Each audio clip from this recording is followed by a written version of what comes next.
He's very familiar with us. Oh, I got to get out my screen. He's very familiar with us and we're familiar with him. And so much thanks for him to step in and give us this presentation today. So Daryl, you want to take it away? Yes, ma'am. Can I share my screen? Oh, let me see.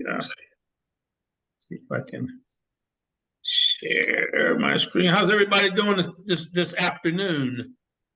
Good. It's good to see you, Daryl. Thanks for coming. All right. Well, good. I'm happy to step in here and share whatever I can share with you guys about home ownership. I've just gotten into the mortgage loan originator business. My background is with investments and able accounts and insurance and things of that nature. But home ownership is something that's very important and very near and dear to a lot of folks' hearts. So I want to share some information, just kind of give a high-level overview about the road to home ownership and hopefully answer your questions, and hopefully you'll feel a lot more knowledgeable after my brief time of talking with you today. But the road to home ownership, thinking about home ownership, that's something that starts in the mind. Everything that's going to manifest in your life has to start in your mind. So you got to think about it. Are you ready to buy a home? Because that's a big responsibility to buy a home. So you have to really think about, is this something that I'm ready? Is this a challenge that I'm really ready to take? And I will tell you that it is definitely worth it. So the first thing is thinking about home ownership. The second one is now that I've made up my mind that I'm ready to buy a home, I have to get my finances in order. So you have to do an evaluation of your finances, and that's something that I do. I help people come up with a financial game plan as far as getting out of debt, saving money, making sure your credit score is good. Those are all things that are necessary to go into the home buying process. Can you afford a new home, and how much money will you need? Finding a new home. How do you select the right home, and who's going to help you do that? It's one thing, okay, I'm thinking about a home ownership. I'm getting my finances in order. Now I got to find a home, and how will I do this? Buying a new home. Then you got to look at what mortgage products are available to me. Do I need a conventional FHA? Am I a veteran where I can qualify for a VA or USDA if I live in a rural community? So there's a lot of thought that goes into this. And then living in my home. How can I ensure long-term success? Because most mortgages are 30 years. That's a long time. Now, everybody doesn't live in their house for 30 years. It might be your first home, and you might only live there for, 5, 6, 7, 8 years, and you might want to step up to something else. But during the time that you're there, you want to make sure that you can afford to stay there and not be foreclosed on and have to move out. So those are just some of the beginning thoughts of home ownership. Let me see if I can get my... Okay. So am I ready to buy a home? Let's look at it and see. Let's look at some of the advantages and disadvantages of home ownership. Some of the advantages are satisfaction of home ownership. I mean, there's just a joy of knowing you have your piece of the American dream. That's, for most people, owning and buying a home is going to be the largest purchase that you'll ever make in your life. So you want to make sure that you're prepared for that. And understand that, hey, this is something I can leave. I'm starting to build a legacy. This could be part of my generational wealth that I'm building and leaving for the next generation. A place of your own. This is nothing like having your own. I mean, I've been in my house for 20 some odd years, and I just love knowing that I can come home to my own place and it's mine. It's also a financial investment. As your home appreciates in value, as the mortgage goes down and the appreciation goes up, you have what is called equity in your home. And that allows you to possibly take some out to do a remodeling, to pay off some bills. It gives you some options. You can be your own bank once you've got your own equity built up in your house. It also is stable housing costs. Those people that rent, I know my daughter's a renter, and she was telling me, Daddy, my rent's going up another $200. Well, with a house, you know, your principal and interest, as long as you have a fixed interest rate, is going to stay the same. The only thing that can fluctuate when you own a house and when you're buying a house are the taxes and the insurance. Now, unfortunately, the taxes are used to pay for schools and everything that it takes to run a city. Part of that we pay for. So that's the part of your payment that can fluctuate. But the actual principal and interest payment stays the same. Increased value, like I said, as it's a financial investment, because as it increases in value, it now makes available for you monies that you can pull out to use for other things. And then you have the tax benefits of writing off the interest that you're paying for your house. So those are some good advantages. Now, as you have advantages, there's also some disadvantages or drawbacks. There's a high cost of home ownership. You know, whatever breaks, whatever happens, that falls on the homeowner. Now, you can get a home warranty that can help you offset some of those costs, but still, that's going to fall on you. Maintenance and repairs. You know, if you're used to living in an apartment where you can just call the people and say, hey, my toilet's backed up, my ceiling fan doesn't work, or I got a clogged sink, you can just call them and they'll do that. Now, all that falls on you. So you have to be prepared. And that's part of the preparation for owning a home, understanding that there's some cost associated with this. Taxes and insurance. Taxes are due every year, and you have to pay your insurance every year. There's, you know, they say you can't get away from death and taxes. Well, you can't get away from taxes. Even once your house is paid for, the mortgage is paid for, you always have to pay some taxes, and it's good to have some insurance. Possibility of foreclosure. Now, we don't want to think about that, but you want to make sure that when you get into a home, it's something that you can readily afford. It's not going to be, you're not going to be living on your tippy toes trying to make the, you know, house payment every month, but you want to make sure that, hey, I can make the payment and I can still live my life and I can take care of the possible drawbacks such as maintenance and repairs and things of that nature. And then, you know, less mobility. You know, once you're in your house, you're stuck. Now, if you're in an apartment, you can say, I don't want to renew because I'm living in Savannah. Now I want to live in Pooler. But you just can't really do that with the house as easily, because now, in order to do that, you have to sell your house. And to sell your house, that's a process, and then buy another house. So those are the possible drawbacks with a house. But as long as you understand what you're getting into ahead of time, I think those can easily be negated. Now, are you ready to buy a house? So why is home ownership important to me? And I'll ask, who on here is not a homeowner? I'm not. Not yet. Not yet. Yeah. So hey, let me ask you the question. Yeah. Why is home ownership important to you? I want something that I don't have to worry about nobody telling me what to do in my yard. Okay. Anybody else who's not a homeowner? Why is home ownership important to you? This is Sabrina, and for me, it would be much of what you stated earlier. Just I want to have something to leave to my children, and it's important to just get started and leave a legacy behind. Leave a legacy in behind. a family home. Yes. Good deal. Yeah, that's definitely important. So the question then is, how do external factors impact my decision? What kind of external factors might impact your decision to buy a home? Let's make this a little interactive. Now, me personally, I would say environment. Like, even when I think about sometimes getting a condo, that might be a choice, but I can't control what goes on around. If someone who's in that same building decides to rent or sell to someone who I do not like, or I can't get along with her, or, you know, things of that nature, it'll be a problem. So that would be something I look into too. I want to see what's going on around me. All right, somebody else? This is Charles. I would say cost, down payment, and credit. Okay, those are all the things we have to take into effect. It's about external factors that might impact your decision to buy a home.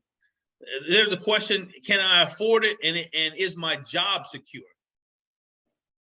That's really important. If you're about to get into a 30-year note here, you want to make sure that, hey, is my job secure? And are any jobs secure these days? I don't know. I mean, everybody, we've gone through a pandemic. We've gone through some things in the last few years to say there's not really anything that's totally secure. But, you know, I'm a big believer that you should always have at least 2 or 3 ways that you can make you some money.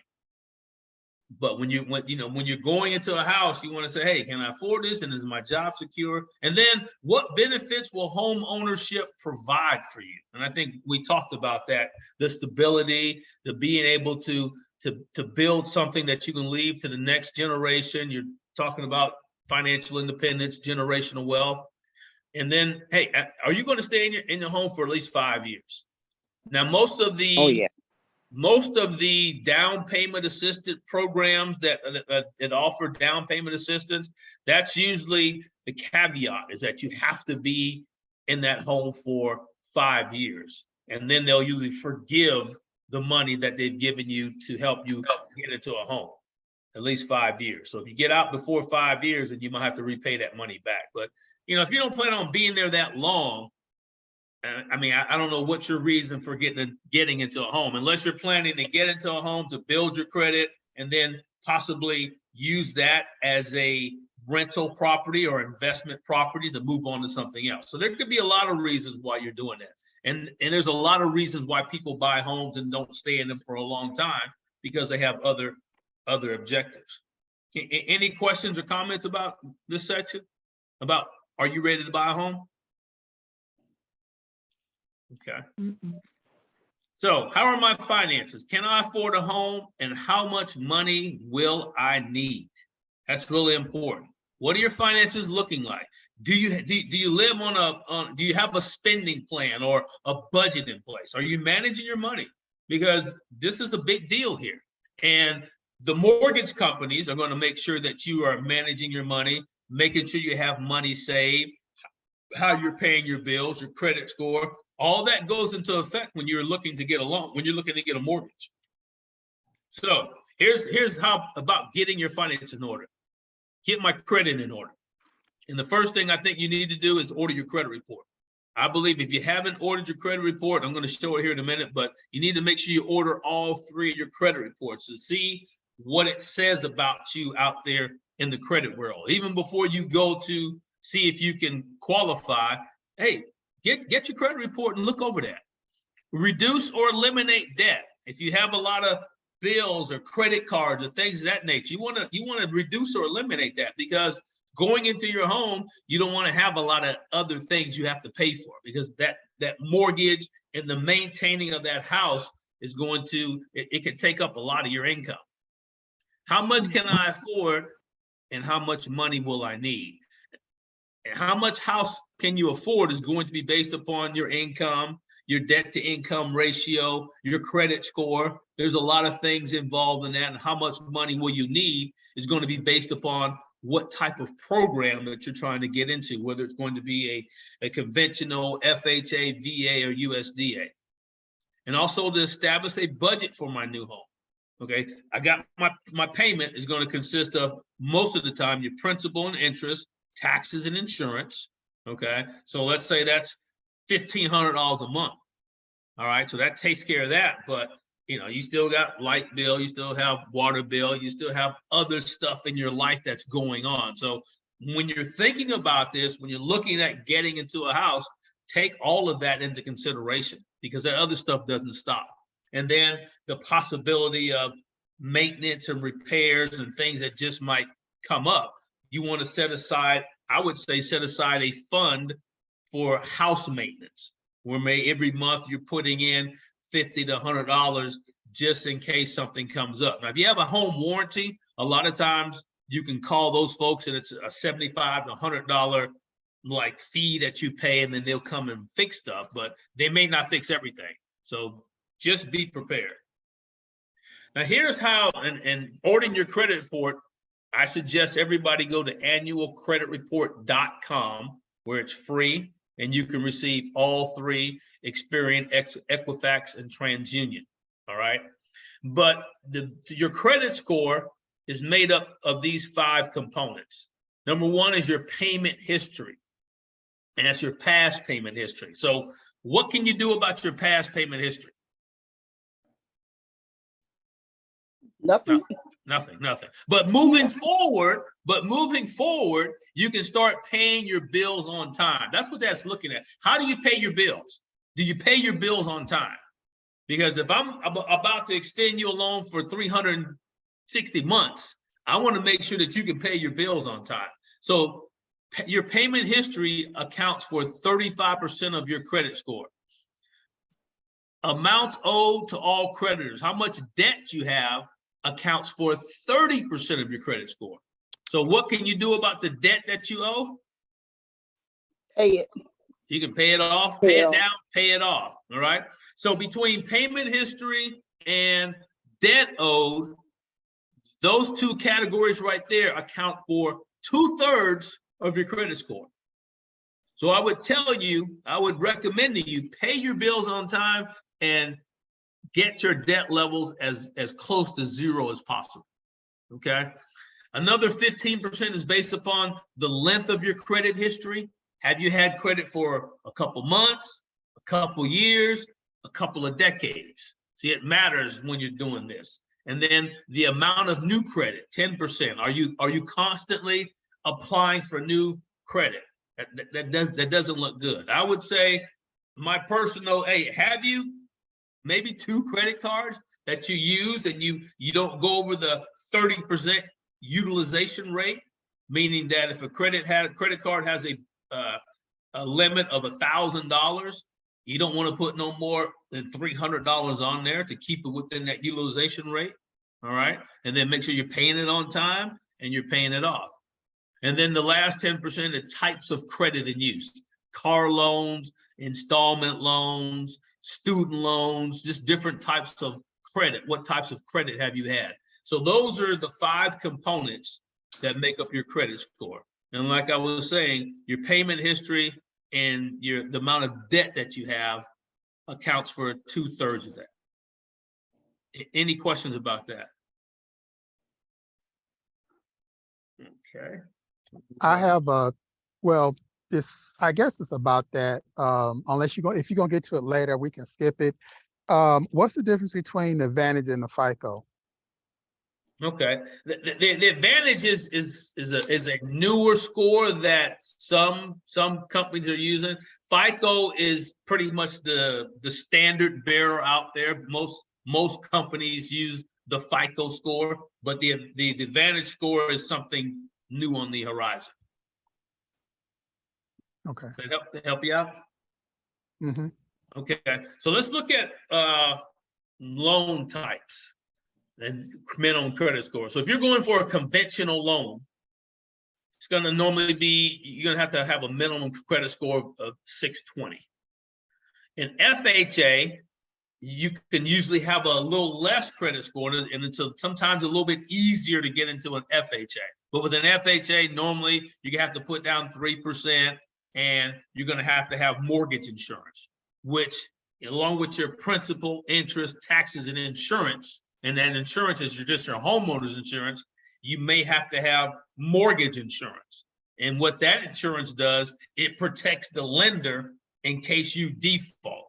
So you're paying a premium on an insurance that will protect the lender in case you default. Okay, and once you've got 20% equity in your home, then that insurance goes away. VA, if you're a veteran or your spouse is a veteran, minimum credit score is not really no requirement, generally low to mid 600s. And then USDA, not a whole lot of minimum credit score requirements, but it's generally about 640. USDA is more for rural areas. Okay, so it's conventional, FHA, VA, USDA are the different loan types, the general loan types. All right, also we want to consider the 4 C's and debt to income ratio. So the 4 C's are credit. What's your credit history look like? That's why I said make sure you order your credit report. Capital. How much of disposable income is available? How much money do you have saved? You know, as long as you lower your debt, that means you have more disposable income. Capacity. The income or likelihood of repayment. How stable are you in your job? If you've been working at your job, let's say you work at Gulfstream and you've been there, 10 years, been pretty stable, the likelihood that you'll stay out there, barring something unforeseen happen in the economy, you'll likely be there. And then collateral. Purchase property, provide security for the loan. So the property is going to be the collateral for the loan. And so the mortgage company is going to make sure by a inspection or by an appraisal that the amount that you're requesting is consistent with how much this house is worth, should they have to foreclose and then resell the house. All right, so those are the 4 C's: credit, capital, capacity, and collateral. Then you want to look at your debt to income ratio. What you do is you take your total monthly minimum payments, the minimum payment, what you have to pay, not what you pay, but what you have to pay. You divide that by your take-home income for 1 month, and then you multiply by 100, and that equals your debt to income ratio. So for conventional loans, 36% gross monthly income is what you need or higher. And then for FHA loan, 43%. You get a little bit more leeway with the FHA loan, okay? This was something, it's a mortgage pre-qualification calculator. If you wanted to take a picture of that, it'd take you to a site, I think it's on NerdWallet, where then you could actually figure out how much you could possibly pre-qualify for a mortgage. It's just a tool for you to use to see where you are. All right, so look at the budgeting. Any questions? I don't want to talk too fast. Everybody good? Okay, so budgeting for home ownership. So cost of purchasing, earnest money. It's normally 1% of the purchase price, or that's negotiable between the buyer and the seller. Closing costs can be 3 to 6% of the purchase price, and then down payment, can be 3.5 to 10% of the sales price. All right, so you got a purchase price, and then you got a sales price. The sales, okay, the house is on sale for $360,000, but once you've made a down payment, you've done this, you're actually going to purchase it for $350,000. Okay, so this is a little difference between the purchase price and the sales price. The spending plan guidelines, you should always establish SMART goals that are, that are reasonable, that you are attainable. Record your net income. Look at your net income. Once they've taken out for taxes and all that stuff, what do you really have that can actually go towards your bills? Identify your monthly expenses. What are you paying monthly? Water bill, light bill, phone, just the monthly expenses. Balance your budget. It's really important to make sure you have a balanced budget. The better that you have an idea of where your money, how much is coming in and what has to go out and how much is being saved. Guys like me who do this, we want to make sure that, when you can show me something on paper, well, this is how much I make, this is how much I spend, this is how much I save, that looks a whole lot better. It makes that process a whole lot easier. And then reevaluate and adjust as needed, because things happen in your life. Hey, you might have got a raise or you might have got a cut. I don't know, or you might have got an unexpected bill that you weren't expecting. So now we have to factor that into the equation. But normally they say that your housing expense should be, no more than 38% of your income. All right, then they have another for food, 12%, transportation, 15%. This is kind of an ideal. This is something that you're saying, well, how do I know I'm ready? Well, use this as a guide. This is just a guide. This is okay. 38% of my income, no more than that, to be able to go towards my mortgage payment. So that's the way you can tell if you can afford to stay where you're trying to stay. Okay.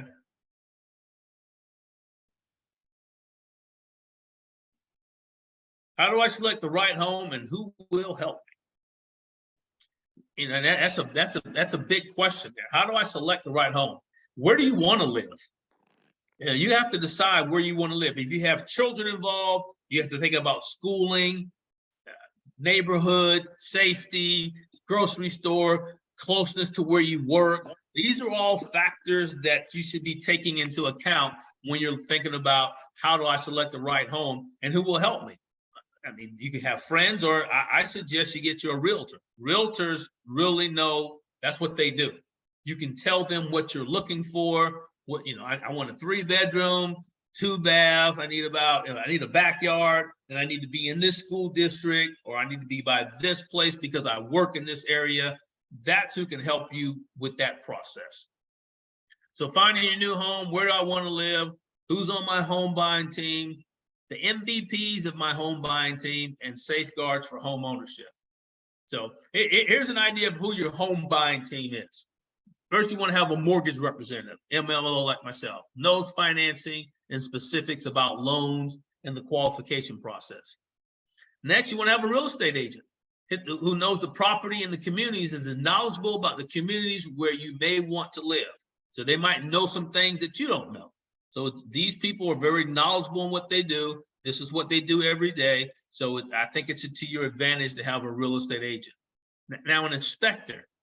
A lot of mortgage companies and just people in general want to make sure the house could look perfect, but there could be things that you can't see. I know it's worth it to pay an inspector to go and check your house inside and out.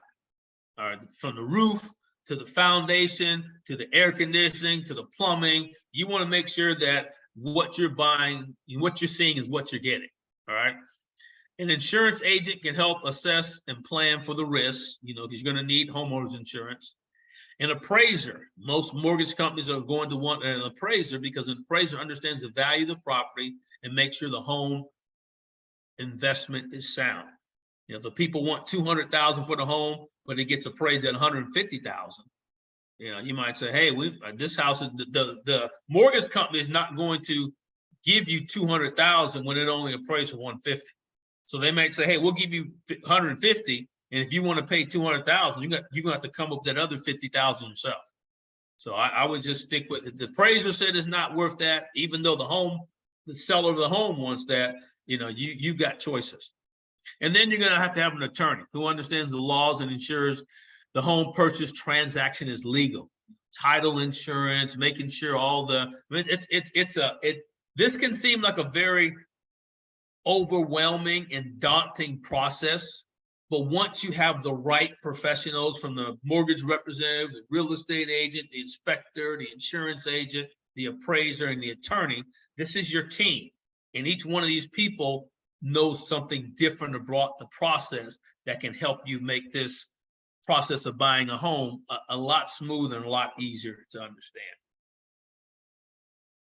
So the safeguards for home ownership, home inspection, definitely, I would suggest that. And then making sure you have adequate insurance coverage, which the mortgage company is going to make sure that you have that as well. What mortgage products are available, and do I qualify for assistance? Okay. So what's the best mortgage loan for you? Depends on, if you're a veteran, I'm a veteran, my mortgage, I have a VA loan. If I wasn't a veteran, you know, I have to see what other programs I qualify for. The mortgage process, you know, down payment assistance for first-time home buyers. There are they got the Georgia Dream, and they've got other programs here in Georgia that you could possibly qualify for. You normally will have to go through a first-time home buyers class to qualify for these programs, but they can be a weekend, they can be a Saturday, or the EOA offers one where it's every month, it's every Wednesday of the month, so there's 4 classes you have to go to. But avail yourself to these first-time home buyers classes because there's a lot more information that you can gain. And I would say you want to get as much information as possible before you step into the home buying process. Making my offer, and then the closing process. Making the offer is going to be with the real estate agent. They know how to help you do that. And then the closing process, hey, that's what I do. You know, get you qualified, go through the process, and then go through the closing. So these different types of loans, it didn't come up, but that first column is a conventional loan, where it requires usually a 5 to 20% down payment. You need good to excellent credit score. So if you've got a 750 or something like that above, then maybe a conventional loan might be good for you. The second column is the FHA. You usually have a lower down payment, normally about 3.5%. Imperfect credit is okay, and it's administered by the Federal Housing Administration, and they guarantee the loan. The third one is a VA, available for borrowers who served in U.S. military. The Veterans Administration guarantees up to 25% of the loan amount and up to 100% financing. I mean, that's a great deal. I didn't have to really put any money down, and they did 100% finance. And then the last column is the USDA, usually no down payment required. You must meet income requirements, and property must be in an eligible rural area. So this is where between your mortgage loan originator and your real estate agent can really help you, see what you qualify for, what's going to be best for you. The mortgage process, this is where I come in. The pre-approval, that's normally, it can take up to 4 weeks, but if you have all your documents, your tax returns, your pay stubs, everything that we're going to need to make sure we can get you qualified. Once you've got pre-approved and you find a home and make an offer, that's where the real estate agent comes in. And then the mortgage application during that time, it's going to be approved, normally in a week. And then, the mortgage underwriting, make sure we've got all the I's dotted, the T's crossed. If we don't, make sure we've given you the closing disclosure, the loan estimate. It's a lot of paperwork, but as long as you have your team working with you, it's usually a pretty smooth process. And then the closing. The closing, you're going to sign your name about 1,000 times, it seems like, but that's just part of the process of owning a home, and that's the mortgage process there. Down payment assistance, there's grants, low interest loans, deferred payments, forgivable loans, individual development accounts, match savings accounts. By scanning this QR code, it could tell you about some different programs that are out there. Pre-closing checklist, purchase required insurance. Before you close, you already have your homeowner's insurance has to be in place. You complete your final walk through the property, make sure everything is up to par. Hopefully you've already had an inspector go out there and look at it. And then you want to review the loan estimate. We're going to give you at the beginning, we're going to give you an estimate of what this will cost. Once we go through the process and finalize the numbers, then we'll send you another loan estimate along with your closing disclosures. And these are the solid numbers, okay? This is what this is going to cost. This is what your payment is going to be. This is how much you have to bring to closing, or this is how much you're going to receive at closing. So that closing disclosure, as you're getting close to the end, usually a week before closing, you'll get this paperwork and you'll get a chance to go over it. If we need to make any fine tuning or changes to that, then we can do that then. How can you ensure long-term success? Have a budget, make sure you're living below your means, save money, and just take care of your place and take care of your finances. That's the best way for long-term success. Living in my home, moving in, making your first payment. Normally the first payment is not due until 30 days after you move in. And then, managing your household every day. This is your home. Take pride in it. Keep it clean. If you notice something is about to break or you notice something, hey, get on it right then. Don't let it linger until it becomes a big problem, which I've seen people do. Well, I got a little crack here. I got a little something here. Hey, check it out. This is your home. This is your baby. You want to make sure you take care of this. It's living in your home. This is not an apartment where somebody else is the owner and you can just call the front office and say, hey, I got this problem.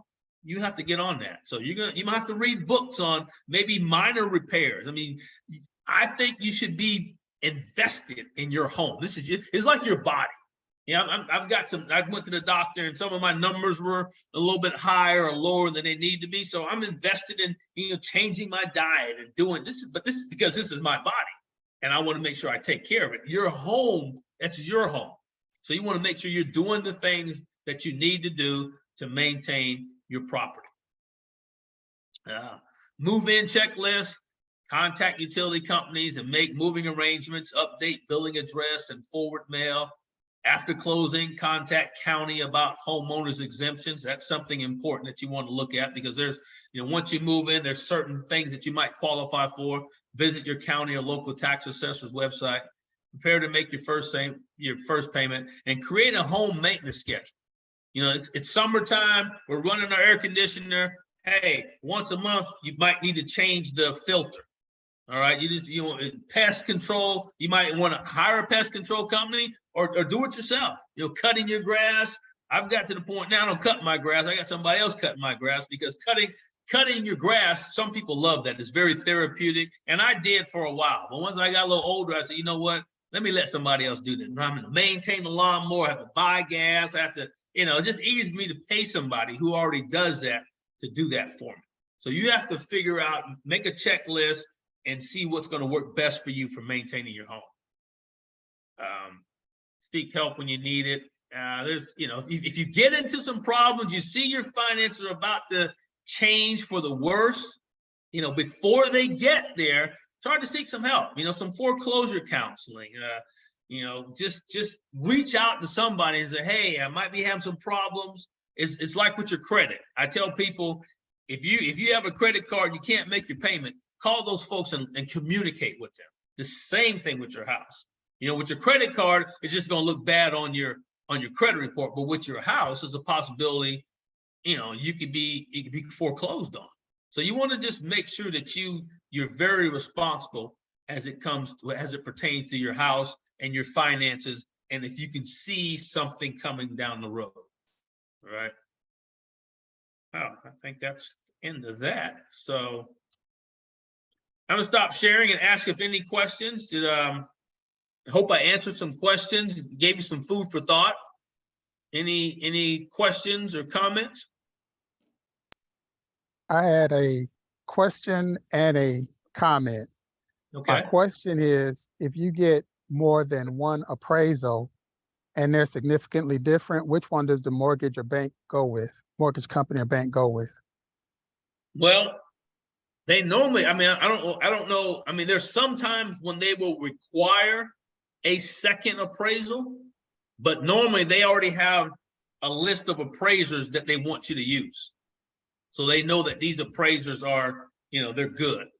So they normally don't get a second appraisal unless something was significantly wrong or you felt that they overlooked something. But in my experience, we've only used one appraisal, because normally the homeowner will pay for that appraisal, or the person that's buying the home, along with the inspection. So I would say suggest an appraisal, use one appraisal, and then make sure you're getting a home inspection, because the appraisal is pretty thorough, but a home inspection is looking for things that could be wrong with the property, as far as plumbing, electricity, water, just different things, structural damage of the home, things that might not be seen immediately by an appraiser.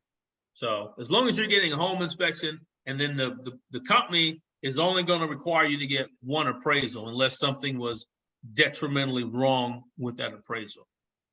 Okay. My comment, well, you can chime in on this, because I don't even know what it's not. Well, I probably had a HUD certificate. I've taken the workshop and had a HUD certificate probably about 3 or 4 times. The first time, I can't even tell you myself. I just stopped the process. I did everything but apply for the mortgage, and I can't even tell you why. I don't know why myself. The second time, I was looking at the Georgia Dream, and I looked at the approved lenders on the list, and I called one of the lenders to talk to them, because at this point, I want to say, I think that's when I was homeless. I can't remember. But anyway, my credit had taken some severe hits. And so I talked to one of the lenders, and basically he gave me wrong information. I'm not sure if he lied or if he purposely if he gave me wrong information, he just didn't know. I'm inclined to believe he lied. He told me my credit wouldn't be approved for the Georgia Dream. A long time after that, I decided to go and look at the regulation myself, and I read in the regulation there were exceptions where they could approve you if your credit wasn't a certain, whatever the numbers are. And I think the lender knew that, but I don't know why he told me that. And because he told me that he was an approved lender, I figured, well, he must know. So I just didn't proceed with the process. And if I had known that, I could have proceeded. And who knows, I probably could have got approved and been in a home. So, I mean, I don't know what I could have done about that, because if you're an approved lender and you're telling me don't bother to apply because you're not going to be approved for the program, what can you do? Well, did he give you any type of resolution of what you had to do to be approved for the program? Just the standard, you need to do X, Y, Z to try to raise your credit score. But I was really, really pissed when I read the regulation and found out that what he told me was not accurate, that there was exceptions to approve you if your credit score is lower. Well, in that case, you probably could have maybe tried another approved lender to see what they would say now that you understand what the regulation says, and kind of see how they would approach it. I mean, maybe he didn't want to put the time in, and maybe he wanted to only deal with people who are, I don't know. I don't know if he lied or just didn't feel like doing the work he needed to do. But, since there are other lenders on the list, you might want to try some of the other lenders on the approved list. Okay. Well, the Georgia Dream and USDA would be the ones that actually would work better for me. So. Okay. Yeah, based upon your circumstance and situation, yeah, it might be better. The VA was better for me since I'm a veteran. So it's just, you got to working with somebody, understanding the programs and what's available for you out there will help you identify which program may be best for you, and then contacting those approved lenders and go through the process. If your parent or siblings were vets, would that qualify you for a VA loan? Normally, if it's your spouse, you or your spouse, if you're buying it with somebody else, I don't know about parents. My dad was a veteran, but I'm a veteran as well. So I don't think my daughter or my son can get a VA loan because I'm a veteran. I think it'd have to be them, or if they're married, their spouse. Okay. Hey, Daryl, this is Sabrina. Do you mind telling us any programs that's out there for people with disabilities? I've heard a few, I guess, conversations of people talking about the NACA program. Are you familiar with that? And how does that work? Yeah, I'm not familiar with the NACA program, but I heard that's a very good program. There are a lot of programs out there, and it's as far as the down payment assistance, and I'm not familiar with any that are particular to people with disabilities. I don't know if NACA is, but there's probably some way to find that out. I'm sorry that I don't know what they are off the top of my head, but I definitely will. Now that I might do this again, I will be a little bit better prepared as far as yes. program. Yeah, and like I said, and then usually people with disabilities fall under that low income. And there are low income options out there, because like I said, I know of NACA. I've heard of the choice loan down payment assistance, but that again is through your loan finance. So they would be the one to apply for that for you. You won't be able to do that on your own. Right, because every lender doesn't do all those programs. Exactly. Yeah. They have a list of lenders that do the Georgia Dream. I work with Rocket, and I don't think they participate in that. So, but they have their own programs that they use, but they don't do that one. I know that the Section 8, from what I heard, people that are on Section 8 can buy houses, and they will help them buy a house through Section 8. So I don't understand all that, but that's something that you'd probably have to go through the Section 8 folks to see what it would take to qualify to buy a house through Section 8, if the person's already on Section 8. Yes, and those are things that I myself will be looking into, because like I said, I'm in the middle of this process. I have gone through everything that you have spoken about. Only thing I'm looking now is to find something in my area, my preferred area, and the price that I'm looking to pay as far as my budget and what I want to, allow that amount to be what I want to spend out of pocket. But I have gone through the process of the Dream Maker program, and I got approved. So therefore, all of that is done. I've already found my financial loan officer that's going to approve me. And I am working somewhat with a realtor. Just happened. So this is someone who I've been dealing with for years. So yeah, I'm continuing to look through with her. But it sounds like a lot and that the process is overwhelming. But if you take it step by step, day by day, it can be rewarding. It could be not as stressful as you think. And it's all of the important part that I could take away is always educate yourself. If you can, go online, ask people who are already homeowners, go and ask for these places that deal with teaching and educating home buyers, such as Consumer Credit Resources, because they were the ones that I took my class through for home owner workshop class. And it was a one Saturday, and it was a 4-hour class, one Saturday morning.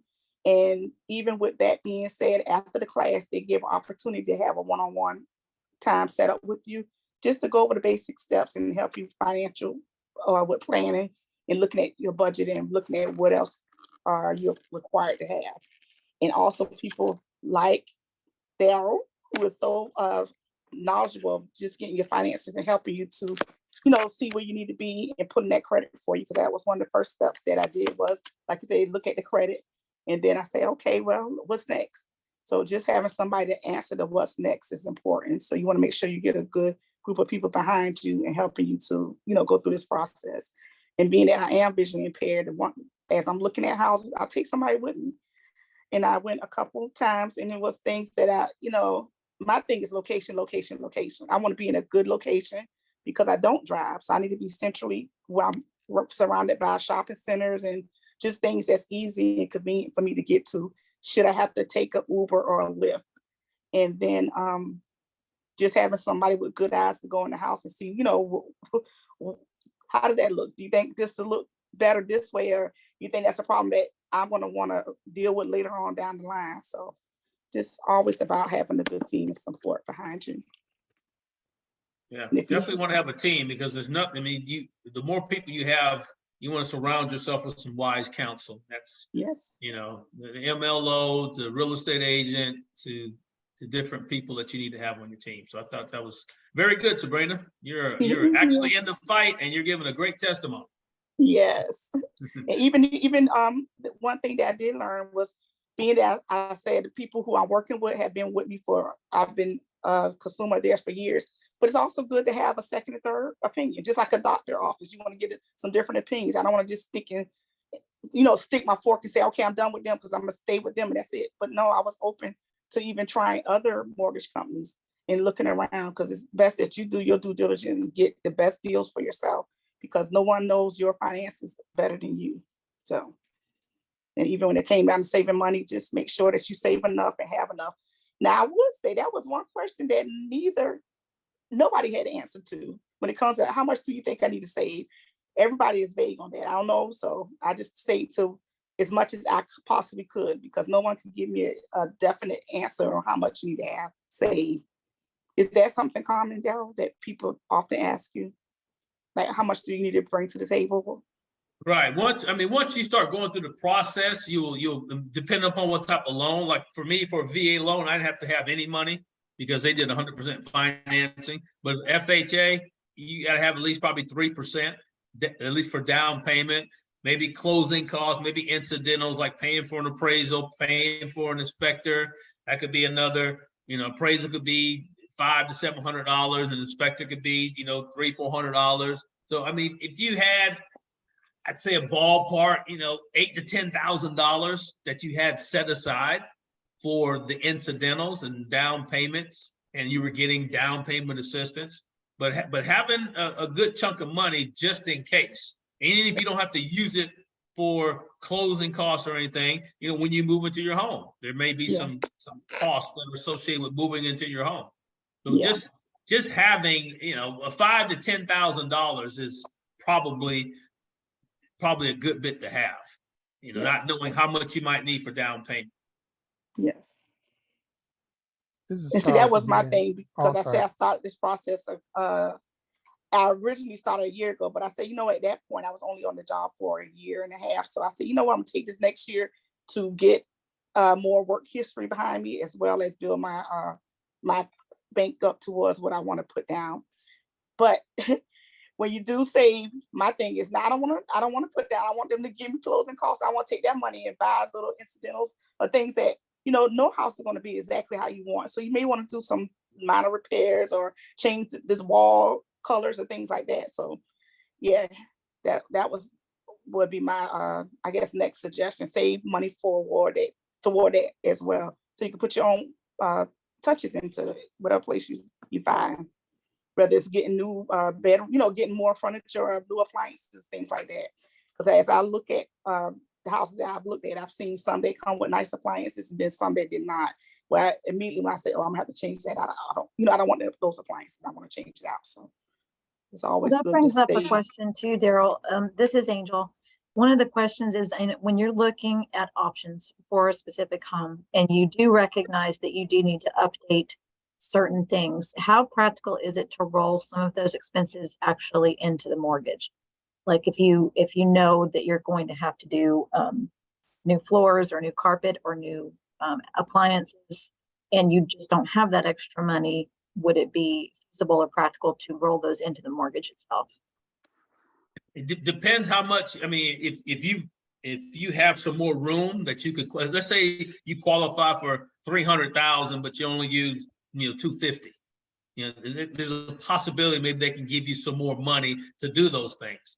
Some people with the seller, and that's where your realtor comes in. They might say, hey, maybe they'll pay for closing, so you don't have to pay for closing, and then you use that money to maybe update you don't want the carpet in there, you want to put hardwood floors, or you want to paint, or whatever you want to do. There's some negotiation that can go on between the buyer and the seller to possibly make some of those things happen, if you don't have enough money left in your loan to do those things. Okay. And so this also goes into line with home modifications. So for people who are wheelchair users or have mobility disabilities and they do need to make some modifications, I guess the same thing would apply. So that if you've got a little bit of room, or keep in mind, if you're looking at a home that you know you're going to need to update to make it more accessible, to shop for one that's going to give you that buffer maybe for what you would qualify for. Would you recommend that? Yeah. Or there may be programs that are out there for, Americans with Disabilities Act. Maybe there's something out there that can help you in that with the modification process. There's not that I know of that you don't. That you know of, Yeah, because I know what hoops for. Right. I know that with veterans, a lot of times if you need different stuff, the VA can come in and do some stuff for you. So I don't know. I mean, I'm just speaking from the veterans' perspective. I don't know about other programs, but right. That might be. And I know with the veterans programs, a lot of it is dependent if you acquired your disability in active service. In other words, if you acquired your disability post-service, some things just absolutely will not be covered. But that doesn't mean that their mortgage plan doesn't allow for some of that. So I guess that would be a question to ask. Right. Good question. But Daryl, this is Shannon. I'm thinking that from part of Angel's question, I guess, if you're trying to do that when you're with the seller when you during the closing, I guess that's part of what they call the credits and stuff, of trying to get so much if you need for new appliances and stuff like that, or stuff to change out. Right. Yeah. That it's negotiable depending upon how motivated the seller is to sell. A lot of times they will, if they're motivated because they have to leave, they're getting a divorce, or whatever's happening, they might be motivated to some concessions. But that's not all of them. Some of them say, hey, it is what it is, and if you don't want it, somebody else will. So it's a case-by-case basis as far as what concessions the seller may be willing to give into, if any. And then, like I said, you might just make sure you have some money already set aside to do whatever modifications need to be done to make that house livable for you. Yes. Shannon, to answer your question, or you look? Yeah, no, yeah, I was just kind of commenting. Cause I know that I Okay. watch a lot of, like a lot of reality maker shows and stuff like that, and, flipping shows. And I know they do that when they're selling a house, or when, I guess, when somebody's buying a house that a flipper has, redone and stuff. And then usually in the closing costs, they'll go in and say, oh, they want so much, like $5,000 or $10,000 credit, I guess, to go towards, I guess, repairs or whatever extra they need off of the selling price and stuff. Yes. Yeah. And there, I do want to go back when you answered the question when you said the home inspection and the appraisal. Don't you have a period that's called your due diligence when you're supposed to make sure all the stuff is done before? That, just say, for instance, you go ahead and paid all this money to get the home inspection, and something came out that you may not want to deal with. Do you have the opportunity to get your money back? Possibility. So that's where your realtor on the front end will design your contract to say, hey, because you may have to give Ernest some money. Let's say you give him $1,000, but you have maybe 10 days to make sure that everything is up to par, or we're going to take our money back. So that's where you get your home inspection done to make sure there's, it's not a plumbing problem, or there's a roof problem or a foundation problem. So that's where a good realtor can come in and make sure that, you're dotting all the I's and crossing all the T's as it pertains to things as far as suitability of home and making sure that it's in the right condition to live in. Because there's, a lot of times they may not tell you something. If you don't find out, or if it hasn't already been disclosed, I think there's a fine line where the seller may not have to say anything. So it's best to have your inspector go in there, immediately before you even, I want to buy this house, but I want to get it inspected before. The price is right, the neighborhood's right. I just want to make sure this is a sound house. So hey, I'm going to pay somebody $400 or $500 because I really want this house to inspect it. But I want it to be contingent upon, if he finds something, then I can either decide I want to take it or decide not to, based upon the severity of what my inspector finds. Got it. And that all goes into the contract with the realtor. And that's where having a good realtor can help you out in that, to make sure that you're not getting bamboozled, or you're not stuck in something. Well, okay, you only had 10 days to figure it out and you didn't figure it out. So if you back out of the deal now, I'm keeping your money, and I'm going to open it back up to somebody else. So you want that. That's where a realtor that knows what he or she is doing can help you out tremendously. Gotcha. This is Charles again. Another question and a comment. My comment was, Sabrina had mentioned about she did the Georgia Dream. I haven't looked at it recently, but when I was looking at it before, they did have a component that either you had to be disabled, or if you weren't disabled, if somebody who would be living in the home was disabled, you would qualify. I think that was the part for the down payment. And that's the only one that I saw that had anything to do with disability. And my question is, if you get approved for a mortgage and you get approved for a down payment assistance, so you don't have to put any of your own money up, everything is covered 100%. When you get to the table for closing, is there money you still may have to pay? Depending on how much the down payment is, and depending upon what program you're under, I would probably not, but it could be. It depends on your loan and what kind of deal has been structured. But the purpose of having down payment assistance is so you don't have to bring any money to the table, and so that your purchase price is going to be less than the sales price.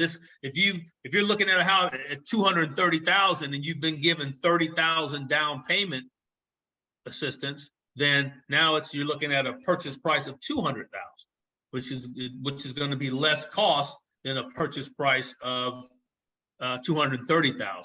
And so there may not be, but they have to work. Every case is different, and working with your mortgage loan person is going to be able to help you figure that out. Okay. And it was the Savannah Dream Maker Program. I have not applied for Georgia Dream. Oh, okay, you did one. It wasn't the state program. No, it was the city here in Oh, Savannah. okay. I was talking about the Yeah. state. Okay, okay. Yeah, I've only done the local here. But I did hear about the Georgia Dream as well as the choice. And the choice is for people with disabilities, 11,500 that they give toward closing in. I think it's closing in or down payment assistance. I hope this has been very beneficial for those who are interested or know someone that's interested in buying a house. I hope this information was helpful for everybody. If you have any more questions, we're going to get ready to wrap it up. So anybody have any more questions they would like to ask Darryl while he's here? I was just gonna make another comment. The state Georgia Dream program would be my priority, and then after that would be the USDA. But I was gonna say with USDA, if they haven't changed, the one thing I do like about USDA is that if you have problems, some type of financial issue or something going on, they have a program you can apply for so you can still stay in your house and it'll put your payments in abeyance. Oh, That's the one really? thing I liked about that, because I knew somebody who was having that issue, and I told them that I don't know if she ever applied, and I was like, "Did you apply for the program?" Every time I talked to her, no. I'm like, "Well, you must not want to stay in your house." Really? Oh my goodness. Yeah. But that's the thing I like. I guess they tack it on to the back of the mortgage or whatever. But you can stay in your house once you're approved for the program. That's the one thing I like about that USDA. Yeah. Okay. Good information. Thanks, Charles, for sharing that. Mm-hmm. Again, like I said, I'm assuming they still offer that. I haven't looked at it in a while, but I know at one time that's a program that they offered. So Okay. Yeah, well, I implore anybody who's looking to buy, first time buyer, second time buyer, just educate yourself and look into the different programs and see what works best for you. And that's the first step with anything is just getting the information that you need to make an informed decision. And me myself, I'm still learning. I've been through the course twice, but I may go back and look and see into it now because I've recently heard more about it. So I might look into it and see what it's talking about. If it's something that could give me a better, I guess, chance of finding what I want at that amount and price I want to spend. So I implore everybody to do the same. So anyone have any more questions? I don't want to cut anyone off. Okay. But with that being said, thank you so much again, Mr. Wright. I appreciate you stepping in and giving us all this information. And it was impactful and inspired me to go and look and want to be a homeowner even more so and build that generational wealth for my family in the same. Yes. And thank you for all the financial planning along with it as well. Yes, No thank problem. you so No much. problem. Hey, you're welcome. Yes. My pleasure. All right. We do have his name and information. If anyone want to get in touch with it, is it okay that we share your information? Oh, sure. This is recorded and it probably be, you may get some calls about it. So. Okay.